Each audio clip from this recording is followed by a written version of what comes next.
Gamers, I'm sick of it. I am sick of it. We need to rise up. There are a group of us that are being systematically oppressed. And if we don't do something about it, then I worry about the future of equality in esports. I'm DaCapybara, Twitch streamer, gamer, and I like to analyze marketing, business, and ask questions about why are things the way they are. And you know what? This first thing I gotta ask today, friends, is there is a specific group of people that are missing from all these photos of all these pro LCS rosters. And you want to know what they are? They're girls. They're girls. Where are the women? Where are the women? That's the question. And they're being oppressed, you see? They're being oppressed by people who treat them like this. You can have my Minecraft account in return if you want, please. You're a nice girl. I don't ever communicate with girls. Please. Can I have your Snapchat? I'll give you gushers. I'll give you my gushers. Like, can I have your Snapchat? My gosh, who wants to log into a game and then deal with that just because you're trying to talk about the game and then suddenly everyone jumps down your throat because you're a woman? Well, believe it or not, 4 out of every 10 gamers are women. It says 41% in 2021, so these numbers are a little different now. 41% were female, 58% were male, and I'm not sure if they did a thing on non-binary people or non-gender specific people, but even if we gave them the benefit of the doubt, that it's probably like a very, very low percentage. So these numbers are pretty accurate, I'd probably say. And most people think that it is a completely male-dominated industry, 58%, but no, there's 41% of gamers are female. Which then leads to the question, obviously we saw what they had to deal with, you know, how they're being treated in-game. But it still does lead to the question, why aren't there many female players in the professional scene? I like the many because there are a few. There's been a few, but it's not nearly the 4 out of 10 that we see over here. So what is the deal? Let's just read this person's take. Secret Salon Salmon on Quora says, when a woman plays esports, they face a lot of sexual harassment, stereotype threat, sexualization. We saw that in the video just now. There's a lack of female role models. The few pro esport players that are female are often made fun of, ignored, sexualized, belittled, etc. As a member of the female sex, I absolutely love League of Legends, for instance. Constantly learn about League, and I watch tons of professional players. However, I was actually terrified of playing the game because I was scared of being harassed and objectified. So I think we can just stop there for a second. That's the gist of it. But why is there a culture of this sexualization and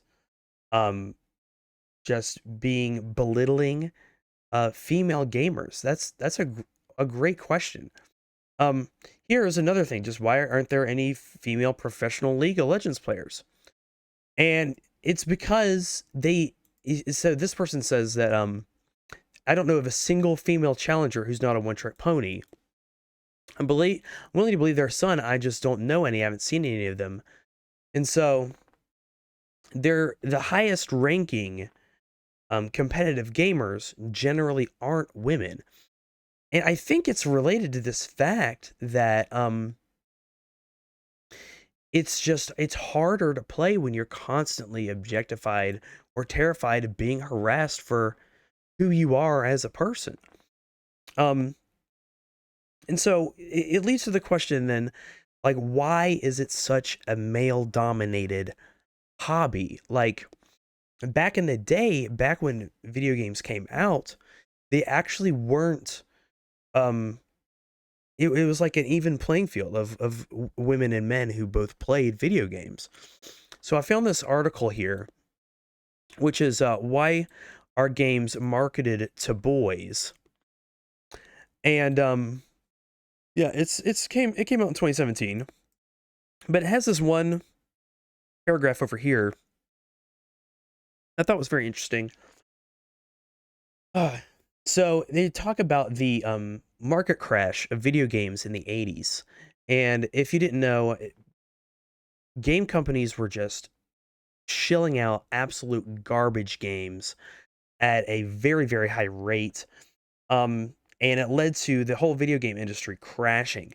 Now, it didn't kill video games, but they had to do something to get them running again. So here it says, to get everyone buying video games again, gaming had to be remarketed as developers could no longer afford to appeal to a wide demographic that had to focus on a specific group. This led to video games being rebranded, going from electronic entertainment to toys. That's the age-old perception like that, the Happy Meal perception that there are girl toys and there are boy toys, which led to making a choice between pink and blue with Nintendo's marketing team. Therefore, video games were marketed toward boys, with Nintendo literally naming their first handheld console the Game Boy. So, with the introduction of the Game Boy, and with all of the rebranding that was going on during that time, they decided to kind of narrow their market down, and instead of try to appeal to everyone, they decided we're just going to go really hard on boys, which then makes it a bit of a boys club. And some of the marketing for this time period, it's absolutely insane. So I found this video is actually linked in this article. It's a 1998 PlayStation commercial. It's only 24 seconds long, and it is cringe. Let's give it a go. On me. Excuse me. My heart is You are so totally whipped. I'm Brad. Let's ride a bicycle bill for two. Then we can go to the potpourri store and then go buy sheets. Would you rather be at home shooting a bazooka or watching a chick flick? Chick flick, bazooka. Chick flick, bazooka. Let me in, Brad. Who's that? Let me in. Brad. I don't know. Brad. So if you didn't catch that, the gist of the video is that he's out on a date with a girl. Crash Bandicoot comes into the movie theater with a microphone, screaming at him about how whipped he is to this girl. Then Lara Croft comes in with her triangular-shaped breasts and starts flirting with him. He then leaves the girl for Lara Croft, and at the end, he's playing games with Lara Croft while his girlfriend is knocking on the door, but he won't let her in. So that's a pretty misogynist commercial, I would say. 1998 is not too long ago. And so because of that, there is now this culture that is ingrained into the marketing of these games that girls are not to be playing video games. And when you have an all-boys club, especially in an online, more anonymous space, they can tend to fall down these misogynistic rabbit holes of thought and build these cultures in these Call of Duty lobbies and things like that, where women are not welcome, and if you're a woman, you need to get out because men are the ones that need to be playing video games.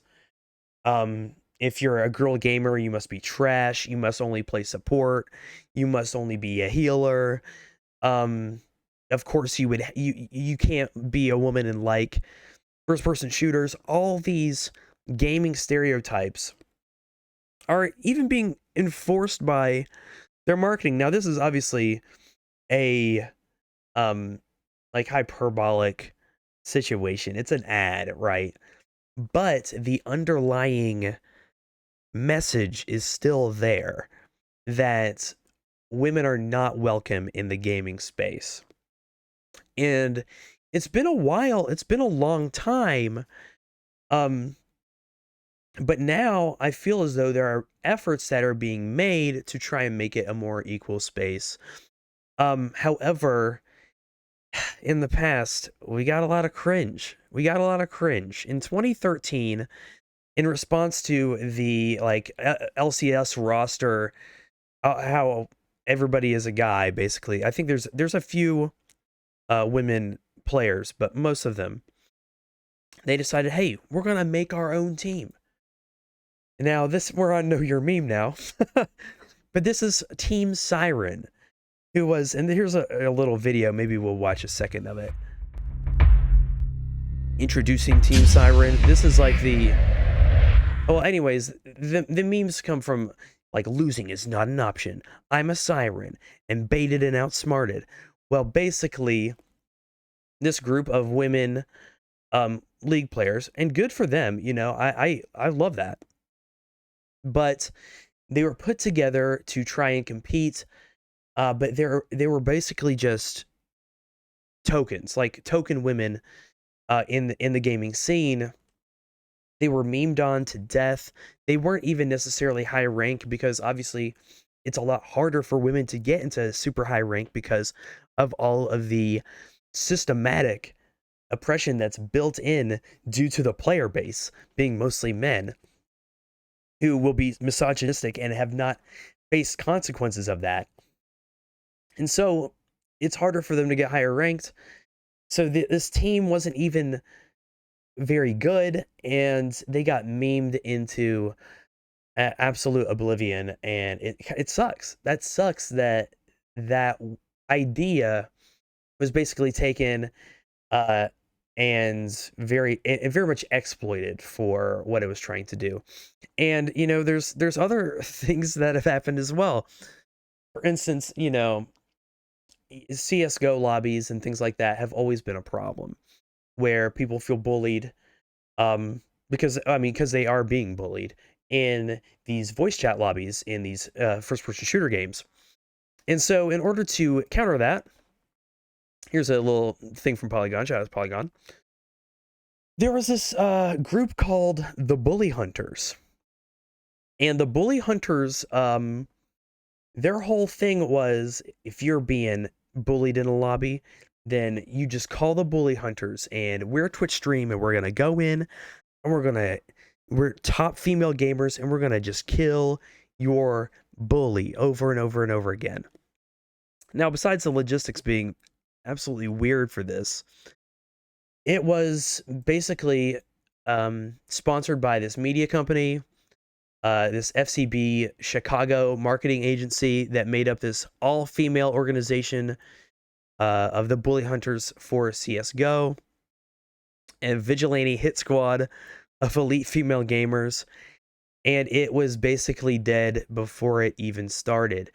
And the biggest problem with like Team Siren and the Bully Hunters are that they are not real efforts to try and combat this problem of misogyny in gaming. They are just like token efforts. You know, they're not actually really trying to come at the core of it. They're just trying to be like, oh, look at what we're trying to do to fight this. Isn't this so cool or something? That's not how you achieve real equality. And so, what do you do? You know, how are we supposed to try and do this? Well, I have two ideas, basically, of how to fix this problem. The first one is just better moderation. Now, I saw this article. Riot will this is also from Polygon. It was in 2021. Riot will record Valorant voice chat to fight toxicity. Pog. It's good. They decided that they were going to start recording in-game voice communication. And so that when people are reported for what they said in voice communication, Riot can go back, listen to it, be like, yeah, that person was being a misogynistic butthole, and boom, banhammer, you're gone. Sorry that you paid $100 for our CSGO skin, or or Valorant skin for your little gun. But yeah, you can't be saying that kind of stuff. And so I think that is a great idea. However, unfortunately, without the right pressure on these companies, this is not going to actually happen. I saw this on Reddit literally today. How do I ignore sexist people in Valorant? That was 22 hours ago. This was over a year ago when they decided to start recording voice chat, but it's still a problem. This person says, I really love Valorant, but I'm a girl. It's my favorite game, but almost all of my games, there's at least one sexist guy that ruins everything. Of course, Valorant has its wholesome moments, but I experience more bullying. Maybe just not talk? No, I play ranked, and I need to give out those comms or I'm throwing. My friends say just to mute them, and I really do, but it just ruins my mental the whole game, etc., etc., etc. I deleted Valorant so many times because it ruins my mental so much. Please help me. You shouldn't have to go to Reddit or some sort of like cry for help from a company that should be recording their voice chat and banning those people. I get not like reporting every single time, things like that, but companies have been marketing to men and boys clubs for forever. You know who's buying the battle passes every time? These misogynistic buttholes.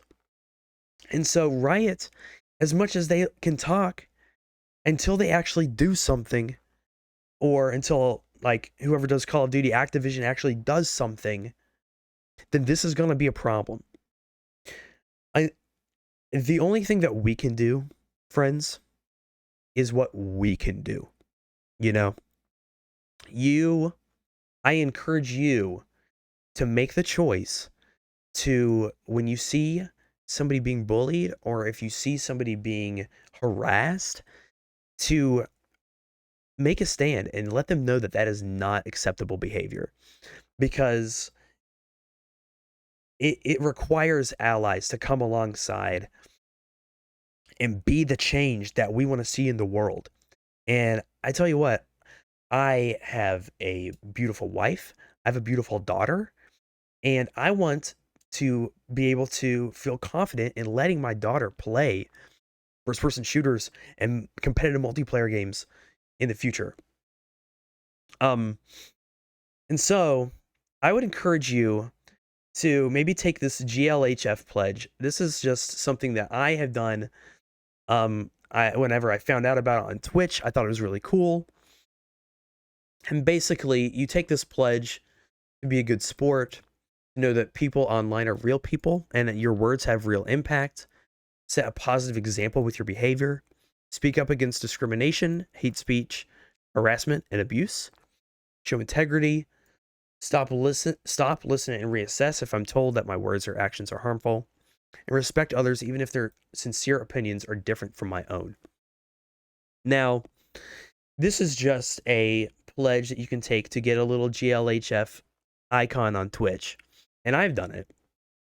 But I just want to encourage you to make sure that you are doing what you can do to try and make this gaming space a better community for everyone.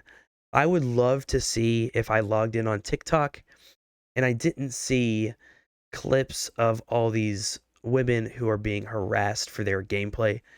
And they're even, most of the times, guys, they're better than the men. But I would love to log in to something and not see that kind of hate being discriminated against such a massive portion of gamers. And so I guess that's what I want to leave you with. Gamers, rise up, baby. Rise up. I'll see y'all later. Deuces.